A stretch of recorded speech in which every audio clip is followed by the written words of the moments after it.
কিস্তির টাকা না পেয়ে এভাবে গ্রাহকের গরু নিয়ে যাচ্ছেন এক এনজিও কর্মী। প্রথমে গোয়ালঘর থেকে জোর করে গরু বের করেন তিনি। পরে রাস্তায় টেনে হিচড়ে গরু নিয়ে সোজা অফিসে চলে যান এনজিও মাঠকর্মী হাসিনা আক্তার, যার ভিডিও ইতিমধ্যে সামাজিক যোগাযোগ মাধ্যমে ভাইরাল হয়েছে। জানা গেছে, হতদরিদ্র কুলসুম বেগম গ্রামীণ জন উন্নয়ন বেসরকারি সংস্থা থেকে ৭০,০০০ টাকা ঋণ নেন। এই ঋণের কিস্তি সপ্তাহে ২৫০০ টাকা করে শোধ করতে হয়। ইতিমধ্যে তিনি ১৩টি কিস্তি পরিশোধ করেন। এরপর হঠাৎ দেশের চলমান পরিস্থিতির কারণে ঋণের কয়েকটি কিস্তি পরিশোধ করতে পারেননি তিনি। তার এমন অসহায়ত্বের সুযোগে কিস্তির টাকার জন্য মানসিকভাবে যন্ত্রণা দিতেন এনজিও মাঠকর্মী হাসিনা বেগম।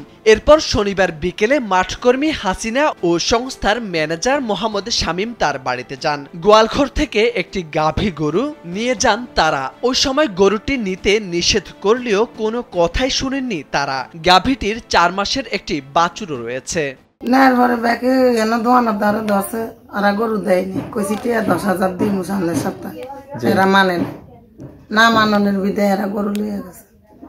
আমি লেন কইরা হেন যায় লেন কইরা আমি গরু ছুটিয়ে আনছি, সুদূর হয়ে লইয়া আমি গরু আনছি। ভোলার চরফ্যাশন দক্ষিণ আইচা বেসরকারি গ্রামীণ জন উন্নয়ন সংস্থার এনজিওর ম্যানেজার শামীমের নির্দেশে শনিবার বিকেলে উপজেলার দৌলতপুর গ্রামে এমন ঘটনা ঘটে। শনিবার সন্ধ্যায় এনজিও অফিসে গিয়ে ম্যানেজারকে নগদ ৫,০০০ টাকা ও মুচলেকায় স্বাক্ষর দিলে গরুটি ছেড়ে দেন তিনি। তবে কিস্তির টাকার জন্য গরু নিয়ে যাওয়াকে ভালো চোখে দেখছেন না স্থানীয়রা। আপনি না বলার পরও তারা জোর করে গরু আনছে। আপনি বলেন না যে জোর করে গরু নেন কেন? অভিযুক্ত এনজিও ম্যানেজার মোহাম্মদ শামীম জানান, এনজিওর পাওনা টাকা পরিশোধ না করায় ওই গ্রাহকের গরু অফিসে আনা হয়েছিল। পরে ৫,০০০ টাকা রেখে গরুটি ছেড়ে দেওয়া হয়। পাওনা টাকা আদায়ের জন্য উপরের চাপ থাকে অনেক বেশি, এজন্য এমনটা করা হয়েছে। শোনার পরে দেখে যে তাদের অন্যায়, পরে ওরা অন্য স্বীকার করছে।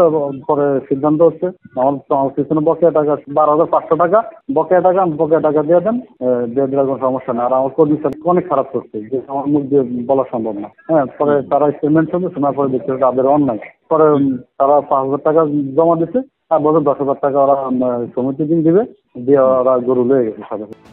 এদিকে গ্রাহকের গরু নিয়ে যাওয়ার ঘটনায় দেশ জুড়ে সমালোচনা শুরু হলে আত্মগোপনে চলে যান অভিযুক্ত মাঠকর্মী হাসিনা বেগম ও ম্যানেজার শামীম। পরে ঘটনার রেশ টানতে গ্রামীণ জন উন্নয়ন সংস্থা কর্তৃপক্ষ অভিযুক্ত মাঠকর্মী হাসিনাকে চাকরিচ্যুত করেন, আর ম্যানেজার শামীমকে অন্যত্র বদলি করা হয়েছে বলে জানা গেছে। মোরশেদ আলম, কালবেলা।